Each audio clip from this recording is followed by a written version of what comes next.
Hi everyone, on this Dungeons & Die Rolls, I'll be unboxing my newly arrived copy of Aeon's End Legacy.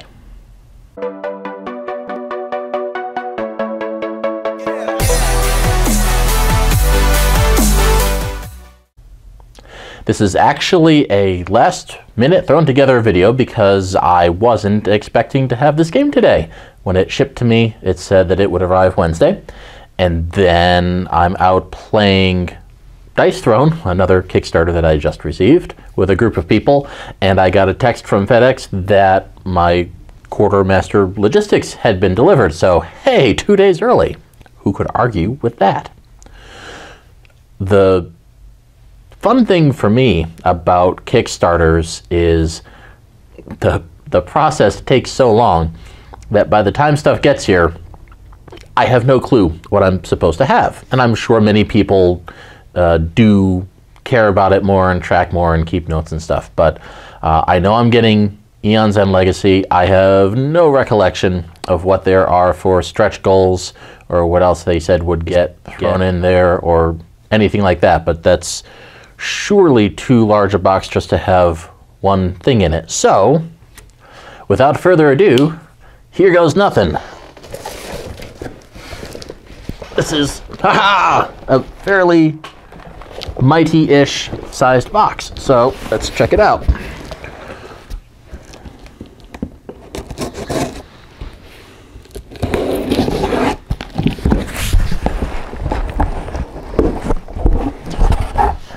And ta-da! Deceptive packaging, lots of empty space and bubble wrap, but I can see there are a few things in there. So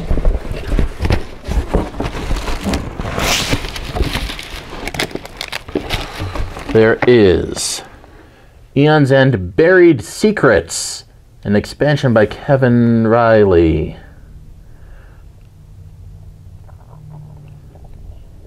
Aeon's End War Eternal or Legacy is required to play. So I'll have to...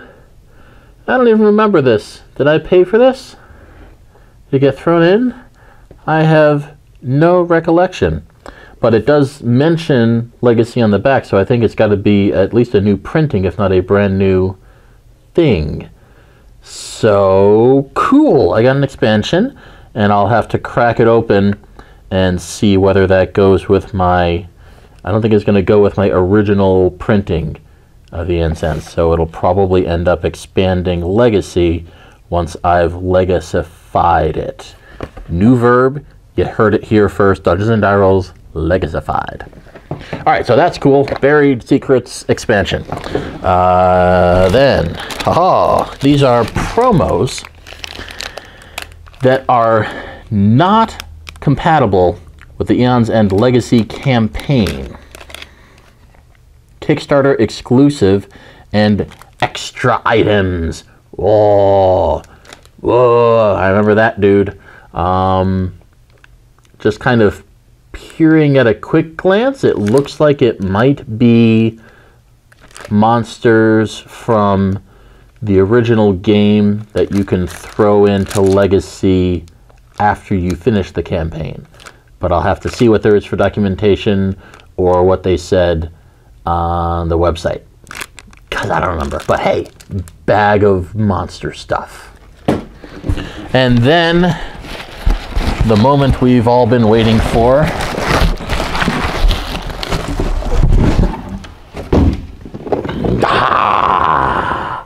Ooh. That's actually a very nice looking box, I think. I like the minimalist, so you can't really tell super well from this, but it's not actually just black. It's got the printed art of texture, so it looks like it's on like a black granite or marble or something surface with the logo on it. It's pretty slick. I dig it, for all that I don't dig the changes that they made to the artwork after the original printing of the game.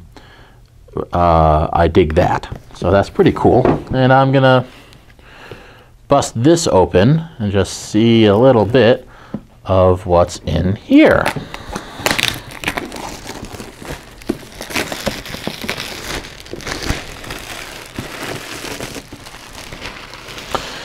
Aeons and Legacy is unlike other Legacy games. It is a full campaign, a standalone game that can be replayed over and over again, and an expansion. So take that, unlike other Legacy games. I don't know why I did that. That was weird. But anyway, I think it's just I had a fun day playing lots of Dice Throne. I didn't do an unboxing for that because I set up a meeting with some friends and I swung by UPS to grab the box and went right over there, and we busted it out, read through the rules and tried it, and everyone had a lot of fun. It was, so far, I'm glad to have gotten it. But this is a little bit more, layers of things in here. The first sheet, read this first.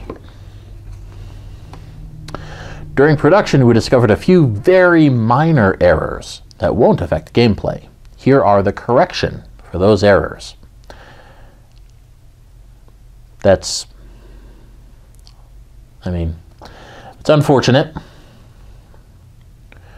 but it looks like it is pretty minor, but still, you would hope that in an undertaking of this complexity, there would not be minor errors, but that's okay. I'm willing to extend them the hand of forgiveness until I try it. And if it sucks after that, no more forgiveness. In the unlikely event that you are instructed to read card E07, you should do other things instead. An unlikely event, huh? That's either like really good or really bad. I mean, you know, if you lose every game in a row, read this card. It will tell you to set fire to your own house because you should not be playing games. I don't know. And then there's a prologue booklet. Is this the full rule book? Yes. So this is the rule book. It just doesn't actually say rule book on it, but this is the rule book, and it's got a little story prologue. It suggests that you make sure to read through this entire rulebook, even if you've played Aeon's End before, because there are a few rules that are not included from the start of the campaign. So you don't want to jump in there with the full breadth of your experience, and then you're like, that was my face for not knowing what to do while you're playing. It's something like this. I think I went the other direction. Anyway, so the rulebook. Before opening any of the decks of cards, stop. And it's funny because I just read, I'm partway through a game of Betrayal Legacy, and I read the whole debacle about people buying that and opening everything and shuffling everything when it's on one side or the other. In my copy, everything was the right side facing you. Really clearly labeled to not do that, and to stop and to read and all this stuff, and like, do not shuffle. So I have no sympathy for anyone who does that. But hey, here's that sheet. Stop, don't do junk until the rule book tells you to. It'll instruct you to read the rest of this when you're ready to set up for the first time. And then we have sticker boards. Ha-ha. Ha-ha. There's several large insight things. So I'm presuming these are, actually not going to presume anything, because just going by the sheer size of this, this is not like a sticker that's going to go in the rule book. So it's either a single cutout thing that's going to have multiple stickers across it, or this is like maybe this is a monster card, or I don't know. Something, but it's large, as is this one. This entire square thing is one insight.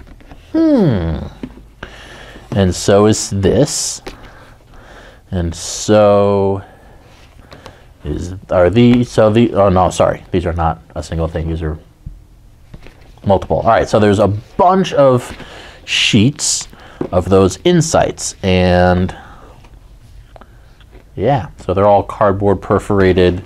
things for you to unlock during play. And then there's a bunch of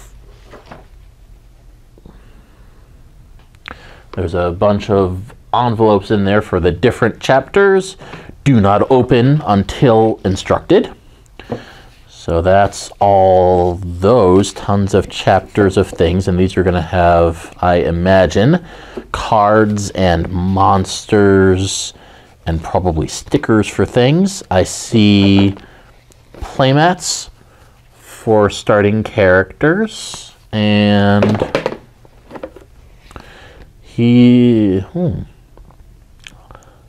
I'm not positive, but I'm going to go with he is interesting. Got like a flamethrowery dragon-faced thing.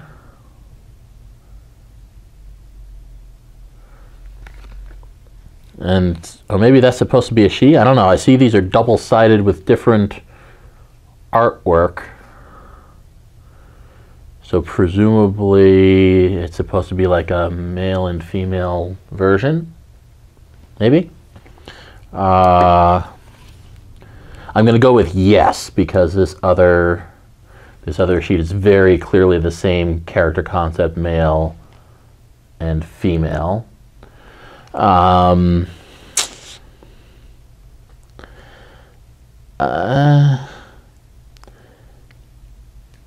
artwork has some cool concepts. It's still, to me, it looks similar to the style of what they redid the original game in for the second printing and the Kickstarter and stuff, and they redid all the artwork, and to me it looks like it's in that style, and I don't care for it.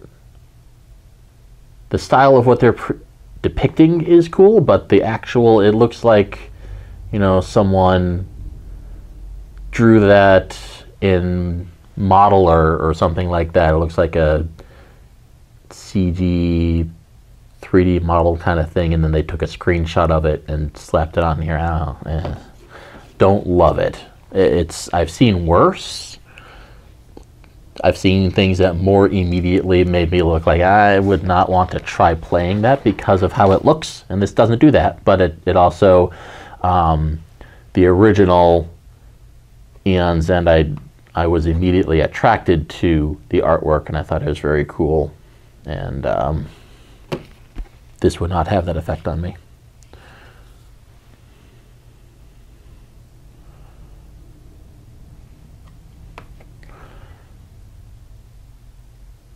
Yeah, it reminds me of like the character illustrator kind of thing I have with my campaign cartographer software for role-playing stuff. Like, here are some standard like paper doll poses, slap things on them. I don't know. And maybe someone's going to watch this and be very sad that I strongly dislike their artwork, but oh well. And then there's just lots of stuff underneath that. So there's tokens to punch out. There's, I didn't pick up the chapter 1 envelope. I'll do that. So there's stuff to punch out.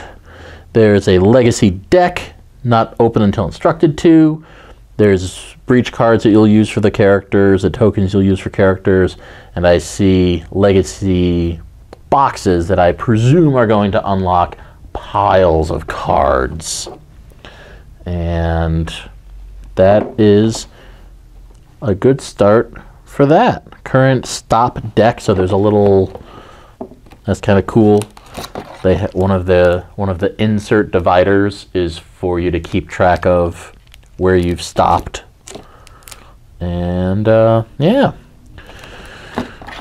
So as with all legacy games, I'm not going to pull out more things than that. In fact, I'm going to put all this back the way that I saw it first, so that I can go through it. I'm going to read the instructions as to what I should open up to have prepared for the first game, but then not open anything more than that until I'm supposed to. So it's a, you want to take your time and not be overzealous with these legacy things. But It all looks pretty cool so far, and I look forward to getting a chance to start this up. I don't know if I will this weekend or not, but hey, there's Aeon's End Legacy.